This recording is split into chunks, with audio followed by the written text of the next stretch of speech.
Okay, so I guess we'll get started.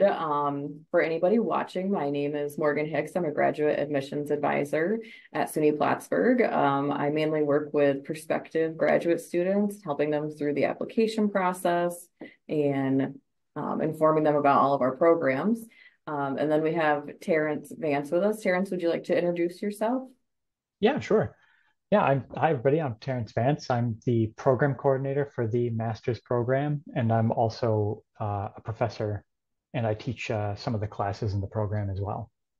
Great.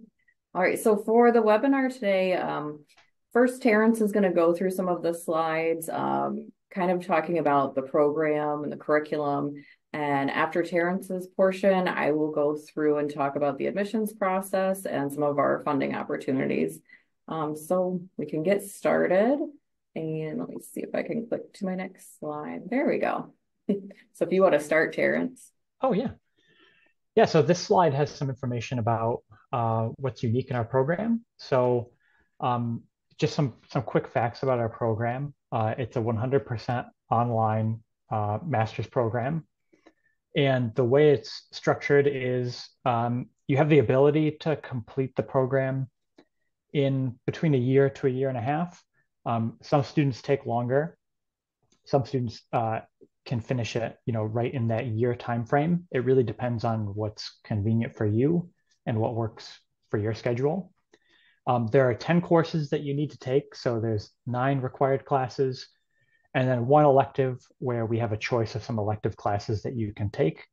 And generally, we have classes that are offered every single session. So fall, spring, but also the winter and the summer session for you to take, just so you can fit classes into your schedule to accommodate, what works best for you. Great. And that QR code on the screen, if that is scanned, it'll bring you right to the program webpage so that you can read a little bit more about the program. So on this slide, we have some information on the areas of focus for the master's program. So our master's program, it's more of like a generalist master's program. So uh, during the classes you'll take in this program, you'll learn about exercise science, fitness assessment and health screenings, assessing movement and analysis in exercise, prescribing exercise for different age groups and special populations. And you'll also learn on the business side, leadership and communication and entrepreneurship and how to operate and run and, you know, I guess, establish a personal training business or a gym, that sort of thing. Great. Thank you.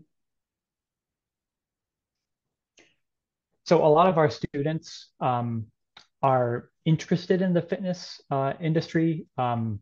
We kind of have a mix of students in the program currently. So some of that's on the slide here. Some of our students are have some background in the fitness industry and they're looking to gain an advanced degree, generally because they want to have that advanced coursework or they need an advanced degree to kind of get a promotion maybe in the area they're in or to help them get a different job in the fitness industry. And then we have a good number of students who actually have a background in some other area. They're new to fitness and wellness, but because of the flexibility in our program, they want to pursue our degree so that they can transition into that field. So there's some examples listed here on the slide. A lot of students in our program, they're looking to either open their own gym or become personal trainers, exercise physiologists, athletic trainers, that sort of thing.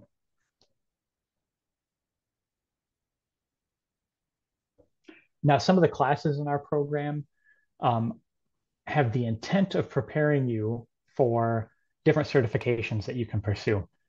Some of those are listed on the slide here. One of the big ones is ACSM, the American College of Sports Medicine. So some of our classes are tied to certain certifications that are offered from some of these areas. So for students that are interested in pursuing one of those certifications, they can do so based on the coursework that we offer in the master's program. And Terrence, would you be able to talk a little bit about the differences among those certifications? Yeah, so some of them are similar, where there's different organizations that offer the same certification. So we'll see that sometimes. Others are a little more specialist. So, for example, on the slide here, we have the Certified Strength and Conditioning Specialist. That's a common one that is usually desired in the industry for personal training or athletic training. Um, so that's a little more specialized.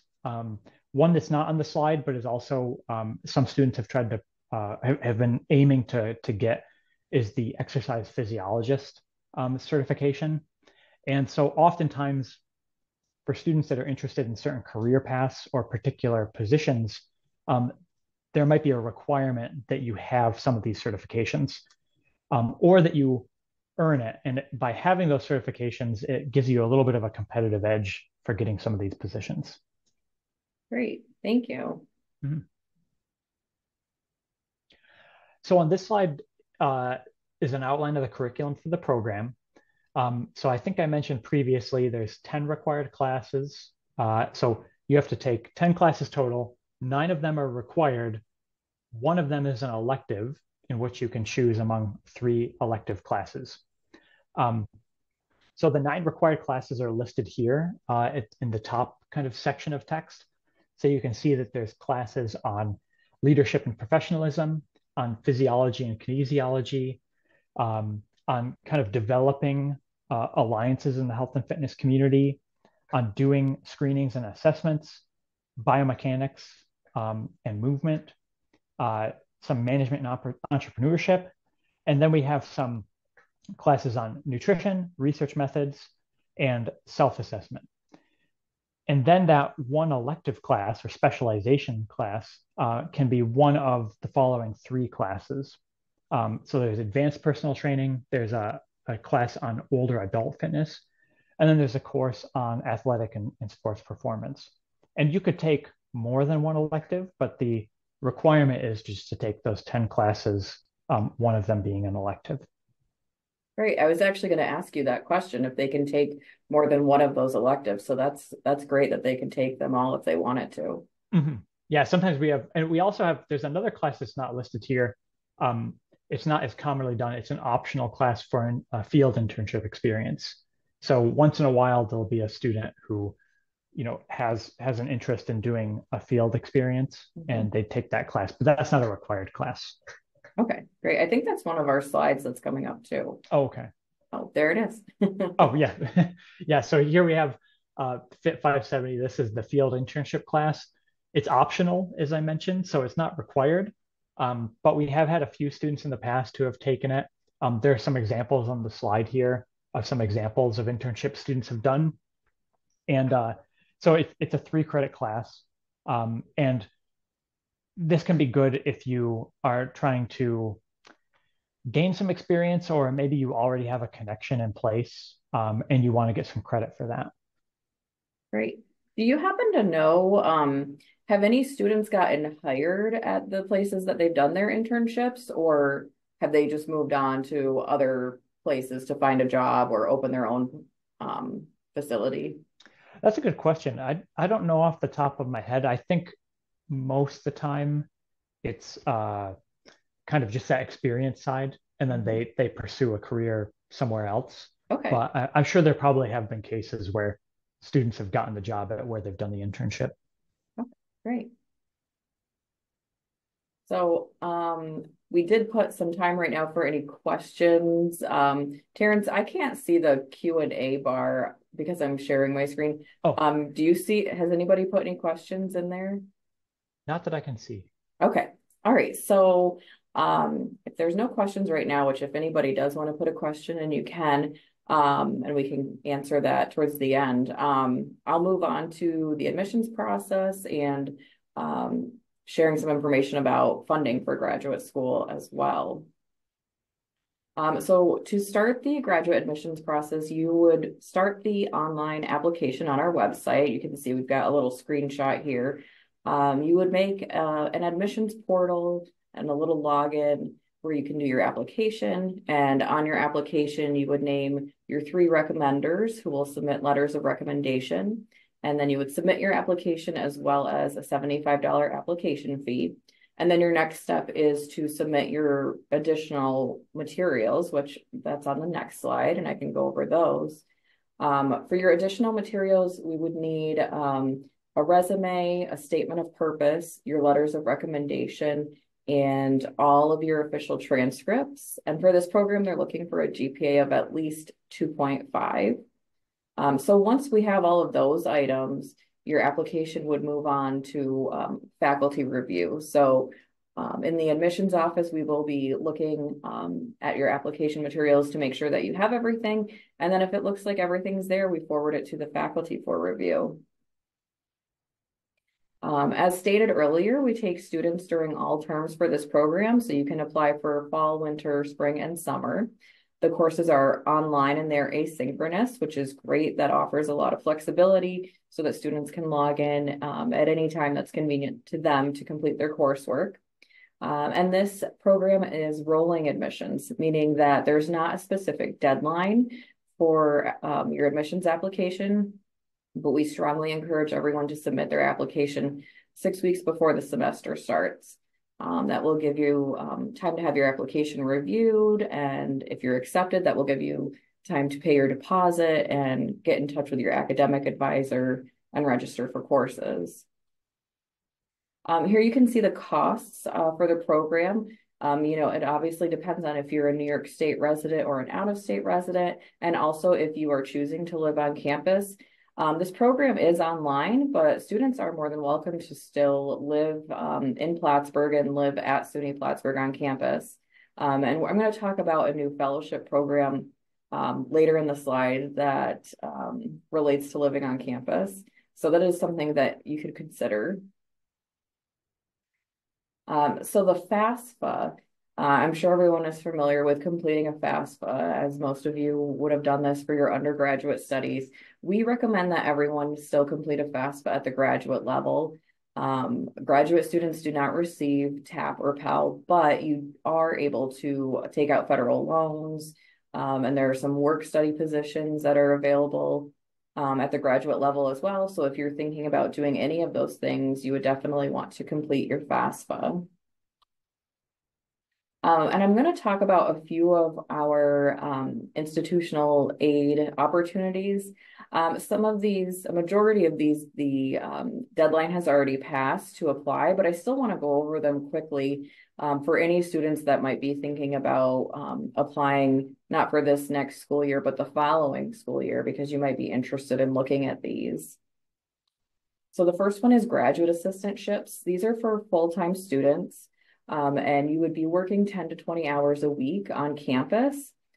These are available to online students, but again, you have to be able to fulfill a work obligation in Plattsburgh on campus. These provide 50 to 100% tuition waivers, as well as a stipend. And these positions are in academic departments as well as administrative offices. And those applications are due February 15th each year. The next one is campus housing and community living positions. So these are positions working within the residence halls. Some other universities call them an RA position or an RD position. At Plattsburgh, we call them CAs and PAs, community advocates and programming advocates. So with these positions, you're working in the residence halls, and in exchange for that, you get a free single room and a discounted meal plan. And this next one is brand new. It's called the Radiance Fellowship. This one you can still apply for the upcoming year.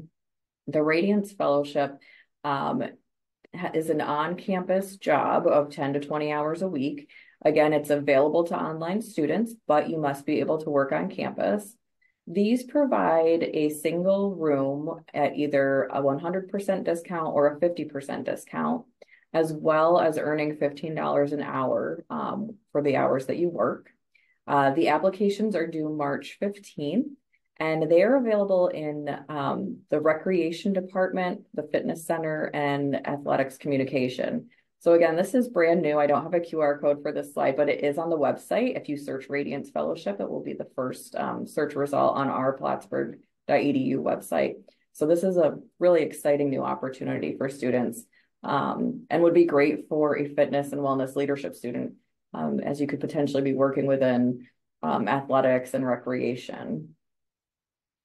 So there's a couple of graduate aid opportunities that do not have a work obligation. The ones that we just went over have a work obligation of some sort. And these two, the Diversity Fellowship and the Graduate Opportunity Program, do not have a work obligation. So the Diversity Fellowship provides full or partial tuition funding. Students must demonstrate that they will contribute to the diversity of their field or their graduate program, and show that they will plan to continue to uphold diversity within their career as well. They need to be a U.S. or permanent resident, a newly applying graduate student, have overcome a disadvantage to their success in higher education, and have high intellectual and professional promise. This application was due February 15th, but this is available each year. So if you're looking to apply for the 25-26 school year, you would be applying this December through February 15th of next year. And the Graduate Opportunity Program, this provides tuition grants to students who have graduated from an EOP, HEOP, or SEEK program in their undergraduate program. It's available for full-time students, and there are grants of $1,000 up to full tuition. Grants are not guaranteed for all applicants. And the application for this one was due February 15th as well. Again, if you're thinking about applying for not this year, but the next school year following this upcoming one, you could apply between December and February 15th of next year. Okay, so this is just telling you to stay connected with us. Please feel free to reach out to our office. You can email us at graduate@plattsburgh.edu, and you can also call our office and speak with one of us. And please, everyone, feel free to reach out. We are answering questions and emails and phone calls on a daily basis. Before we go, I just want to check in with Terrence. Did we end up getting any questions in the Q&A?